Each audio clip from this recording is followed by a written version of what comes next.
আসসালামু আলাইকুম, সবাইকে শুভেচ্ছা জানাচ্ছি। মাসুম মাহবুব দেখছেন ওপেন দ্য ইউটিউব চ্যানেল এবং মাসুম মাহবুব ফেসবুক পেজ। প্রিয় দর্শক, কাল রাতে যেখানে শেষ করলাম লাইভ, ঠিক তারপর থেকে আজকে সকালে লাইভটা শুরু করছি। অনেকেই আমাকে বলেন তারিখটা বলার জন্য। আমি তারিখটা বলে দিচ্ছি, আজ মে মাসের ১৩ তারিখ ২০২৬। এই দিনে চীনের উদ্দেশ্যে উড়ে আসছেন মার্কিন প্রেসিডেন্ট ডোনাল্ড ট্রাম্প। ভিডিওর নিচে কিন্তু তারিখটা দেখা যায়। তারিখটা বলি আর না বলি দেখা যায়। আপনারা দেখলে বুঝবেন কতদিন আগের ভিডিওটা। তারপরও আজকের থেকে আমি চেষ্টা করব মনে থাকলে প্রতিদিন বলার। কুয়েত ইরানের ৪ জন ব্যক্তিকে ধরেছে। তারা কি ইরানের গোয়েন্দা নাকি আইআরজিসির সদস্য সেটা স্পষ্ট নয়।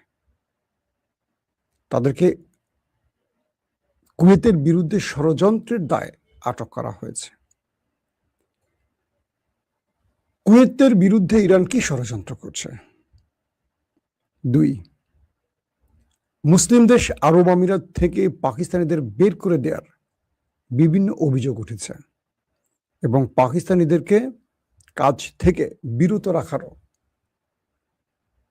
রাষ্ট্রীয় সিদ্ধান্তের বিরুদ্ধে অভিযোগ এসছে। আরব আমিরাত কি চাইছে আসলে? পুরোপুরি কি ইসরায়েলের ফাঁদে পা দিয়েছে? ৩, পাকিস্তানের বিরুদ্ধে ইসরায়েল এবং ভারত জোরে সোরে প্রোপাগান্ডা শুরু করেছে। উদ্দেশ্যটা কি আসলে? টার্গেটটা কেন পাকিস্তান? পাশাপাশি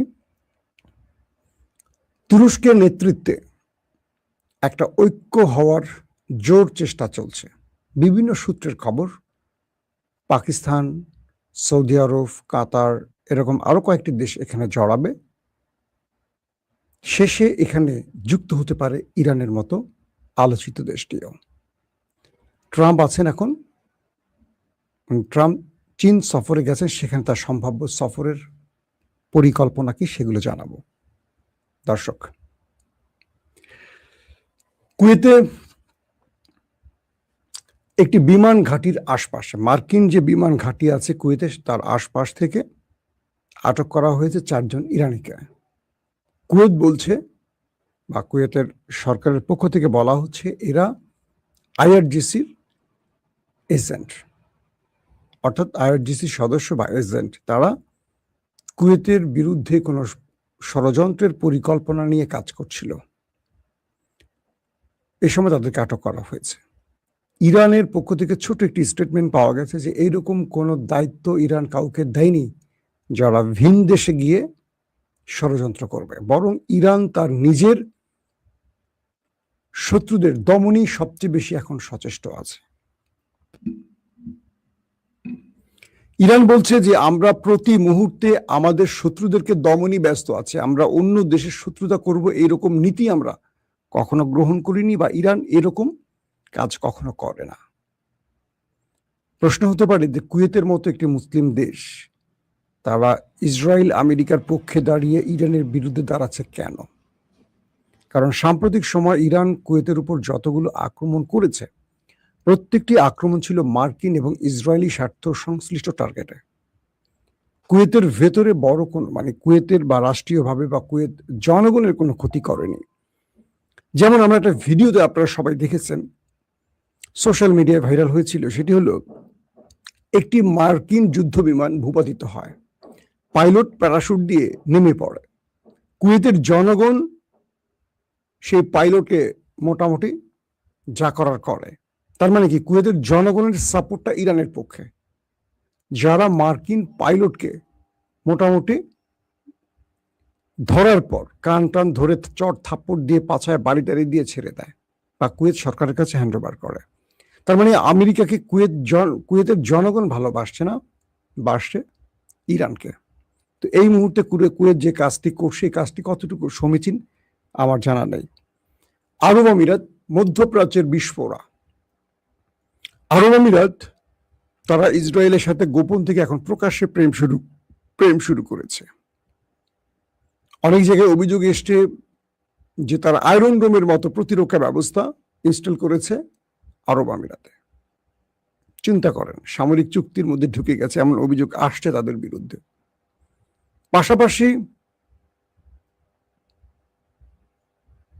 এক ব্যক্তি লিখছেন, গ্রামে গ্রামে কসমেটিক্স বিক্রি করি আর লাইভ দেখছি, নাম হলো দিদার। আপনার জন্য ভালোবাসা, আপনার আজকের দিনে বিক্রিটা ভালো হোক দিদার ভাই। তো আরব আমিরাত বলছে, মানে পাকিস্তানের কয়েকটি সূত্রের খবরে জানা গেছে যে আরব আমিরাত তারা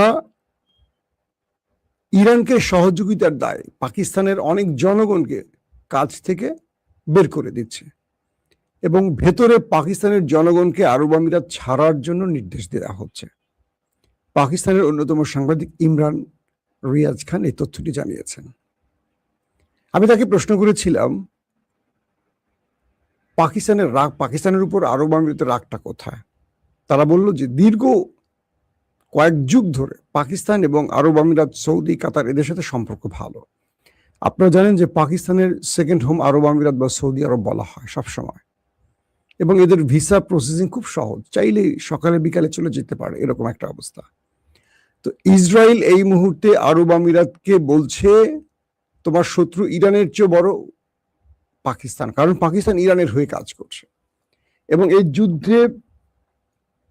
যুদ্ধ বিরতির জন্য আমেরিকার হয়ে বা ইরানের হয়ে বা দুই পক্ষের হয়ে পাকিস্তান মূলত কাজটি করছে। যে কোনো ভাবে চাইছে এই অঞ্চলের যুদ্ধটা বন্ধ করতে পাকিস্তান, কিন্তু এই যুদ্ধটা চলুক চায় কে? ইসরায়েল এবং আরব আমিরাত। তো এই জন্য আরব আমিরাত তার টার্গেটে পরিণত হয়ে গেল পাকিস্তান, আর ইসরায়েল তো আছে। ইসরায়েল নেপথ্যে আরব আমিরাতকে পুরো বিষয়টিকে মনিটর করছে। কয়েকটি সূত্র বলছে আরব আমিরাতের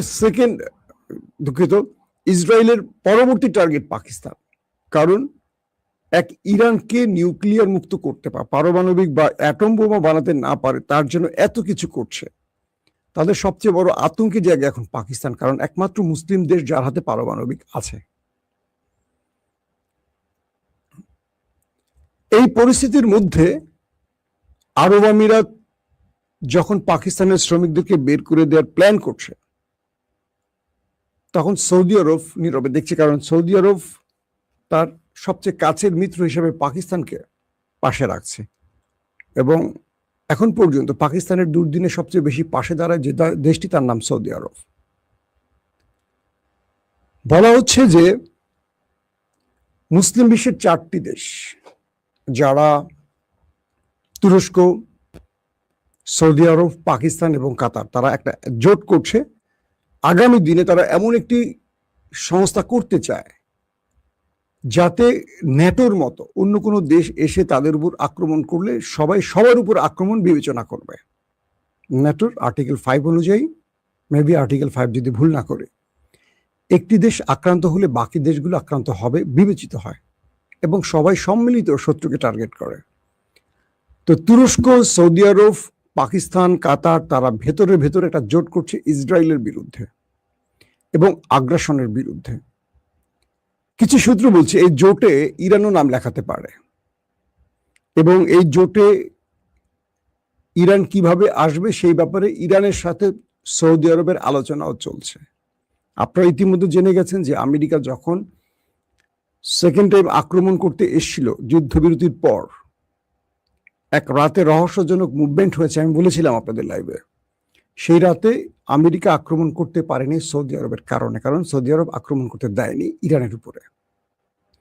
এরপর সৌদির উপর ইসরায়েল, আরব আমিরাত এবং আমেরিকা ক্ষেপে আছে। এই পরিস্থিতির মধ্যে সৌদি আরব, ইরান ভেতরে পাকিস্তানের মাধ্যমে বেশ আলোচনা চালিয়ে যাচ্ছে। পাকিস্তান দুই পক্ষের মধ্যে সমন্বয় করে বার্তাগুলো আদান প্রদান করছে এবং পাকিস্তানের পররাষ্ট্রমন্ত্রী, ইরানের পররাষ্ট্রমন্ত্রীর মধ্যে একাধিকবার টেলিফোন কথা হয়েছে এবং প্রিন্স ফয়সালের ছেলে ফারহান, তিনিও আজকে দুর্দান্ত স্টেটমেন্ট দিয়েছেন পাকিস্তানের পক্ষে এবং তার স্টেটমেন্টটা ইসরায়েলের বিরুদ্ধে গেছে এবং ঐক্যের পক্ষে গেছে। গত দুদিন আগে ফয়সালের ছেলে ছাড়াও তুর্ক এবং আরেকজন আছেন কাতারের শেখ হামাদ, তারাও ইসরায়েলের বিরুদ্ধে স্টেটমেন্ট দিয়েছে। তার মানে আরবের ভেতর থেকে এখন আস্তে আস্তে রাজ পরিবার থেকে এই বিষয়গুলো উঠে আসছে। এতে করে মনে হচ্ছে যে ইরান আস্তে আস্তে তার বিশ্বের মানে মুসলিম বিশ্বকে পাশে পেতে পারে। তুরস্ক একটি বিষয় জানে, তুরস্কের সাথে ইরানের একটা দ্বৈরথ আছে, সীমান্ত শুধু নয়, তাদের মধ্যে কুর্দি ইস্যুতে আরো কয়েকটি ইস্যুতে বিরোধ আছে। কিন্তু তুরস্ক এটা বোঝে আজকে ইরান দুর্বল হয়ে গেলে ইসরায়েল আরো শক্তিশালী হবে, আর ইসরায়েলের পরবর্তী টার্গেট তুরস্ক হবে, পাকিস্তান হবে, আর অনেকগুলো আরব দেশও হবে। তাই তুরস্কের কাছে ইরান বড় শত্রু নয়, তুরস্কের কাছে বড় শত্রু হলো ইসরায়েল। তাই তুরস্ক ইরানকে গোপনে যতটুকু পারুক সহযোগিতা করছে, বাট ওইটুকু না যে ইরান এই লিমিট ক্রস করে ফেললে কালকে অন্য মুসলিম দেশের জন্য যেন হেডেক না হয়ে যায়, টেনশন যেন না হয়, এটা তুরস্ক বুঝছে। আবার ইরানকে শেষ করতেও দেবে না তুরস্ক।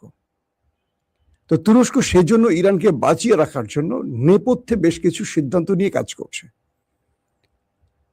যেমন ধরেন বাংলাদেশে বিএনপি এবং জামাত, আওয়ামী লীগকে আপনি আলাদা করেন, আওয়ামী লীগকে ইসরায়েল মনে করেন আর বিএনপি আর জামাত একটা, তুরস্ক একটা, ধরেন ইরান। জামাতকে বিএনপি তার স্বার্থে বাঁচিয়ে রাখবে, যত বিরোধিতাই করুক।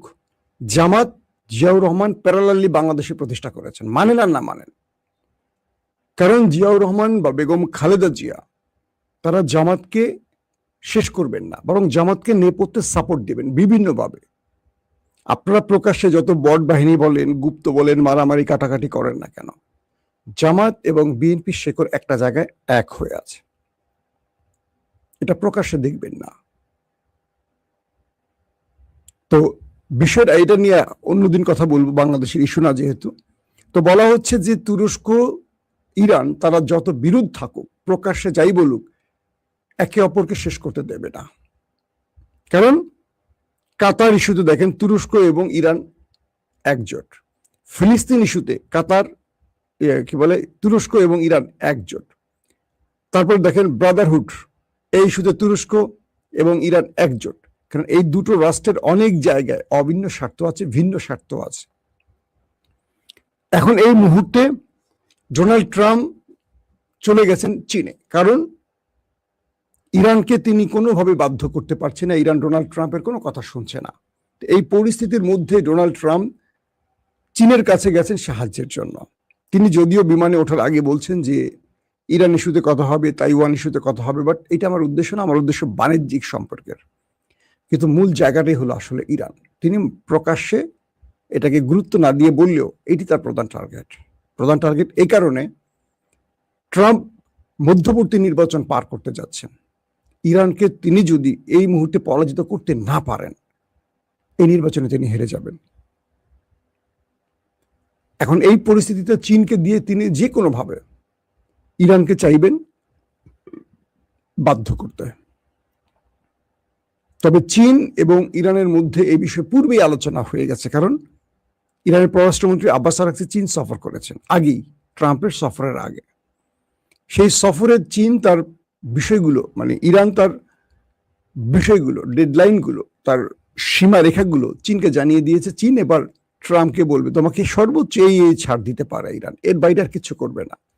ইরান তার বক্তব্য চীনকে দিয়ে আসছে, সেই বক্তব্যগুলো এবার ট্রাম্পকে চীন বুঝিয়ে দেবে যে তুমি যদি যুদ্ধ চাও যুদ্ধ করতে পারো, আর যদি তুমি আলোচনা চাও, ইরানের আলোচনা এই দাড়ি কমা, নিউক্লিয়ার ইস্যুতে সে কথা বলবে না, হরমুজ প্রণালী ইস্যুতে সে কথা বলবে না, তোমার সাথে কথা বলবে নিষেধাজ্ঞা প্রত্যাহার, অর্থ ফ্রিজ করা, ক্ষতিপূরণ, ব্লাব ব্লাব ব্লাব, কিন্তু নিউক্লিয়ার ইস্যুতে কথা বলবে না। কারণ ইরান নিউক্লিয়ার বানিয়ে ফেলেছে, এটার সম্ভাবনা 90%।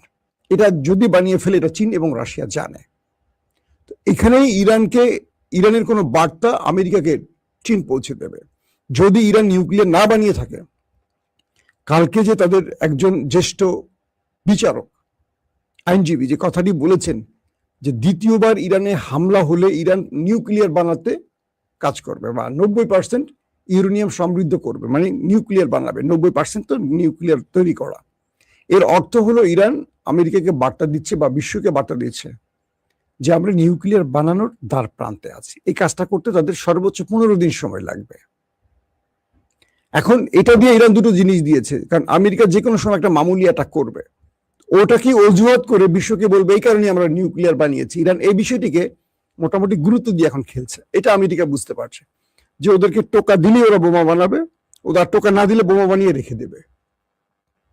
কি করবে ট্রাম্প আর নেতানিয়াহু? মানে ইরানকে আঘাত করলেই ইরান ঘোষণা দেবে যে আমাদের আঘাত করছে বলে আমরা নিউক্লিয়ার বানাইছি, আর টোকা না দিলে ইরান বানিয়ে চুপ করে বসে থাকবে। কারণ ইরান বুঝতে পারছে নিউক্লিয়ার দিয়ে তাদেরকে বাঁচতে হবে, নিউক্লিয়ার না বানালে ইসরায়েল আবারও আক্রমণ করবে। এই থিমে এখন আমেরিকা ইসরায়েল টেনশনে পড়ে গেছে, যে জন্য ট্রাম্প দৌড়ে গেছে চীনে। আছে আরো বাণিজ্যিক ব্যাপার স্যাপার থাকবে, অনেক কিছু থাকবে, কিন্তু গুরুত্বটাই হবে ইরান ইস্যুতে। তো এই পরিস্থিতির মধ্যে একটি বিষয় বোঝা যাচ্ছে, ইরান আমেরিকাকে নিয়ে ভালো পরিমাণ খেলা শুরু করেছে। আর পাকিস্তানের বিরুদ্ধে যে ইসরায়েল প্রচার প্রপাগান্ডা শুরু করছে ভারতীয়দের সাথে মিলে, যে সামনে আলোচনা করছে পাকিস্তান আমেরিকার হয়ে, ভেতরে ইরানের হয়ে কাজ করছে, আসলে পাকিস্তানের পক্ষ থেকে বলা হয়েছে তারা ইরানের কোনো যুদ্ধ বিমানকে তাদের দেশে রাখেনি, বরং যখন আলোচনায় বসার জন্য ইরানের ডেলিগেটরা, পররাষ্ট্রমন্ত্রী বা স্পিকাররা বাকের গালি বা আব্বাস আরাকচি এসছিলেন, তখন সেই বিমানটি নূর খান বিমান, মানে সেই প্রাইভেট জেটটি নূর খান এয়ারওয়েজে রাখা হয়েছে। কিন্তু ইসরায়েল এবং ভারত যে প্রচার চালাচ্ছে পাকিস্তানের বিরুদ্ধে, এটা হলো তাদের ষড়যন্ত্রের অংশ। কে বলছে? পাকিস্তান বলছে যে ইরানের পর পাকিস্তানকে টার্গেট করার জন্য নেতানিয়াহু এবং নরেন্দ্র মোদীর দেশ পরিকল্পিতভাবে পাকিস্তানের বিরুদ্ধে প্রচার প্রপাগান্ডা শুরু করেছে। পাকিস্তান এমন কাজ করে। দর্শক, আজকের মতো বিদায় নিচ্ছি। প্রত্যেকে ভালো থাকবেন। আল্লাহ হাফিজ।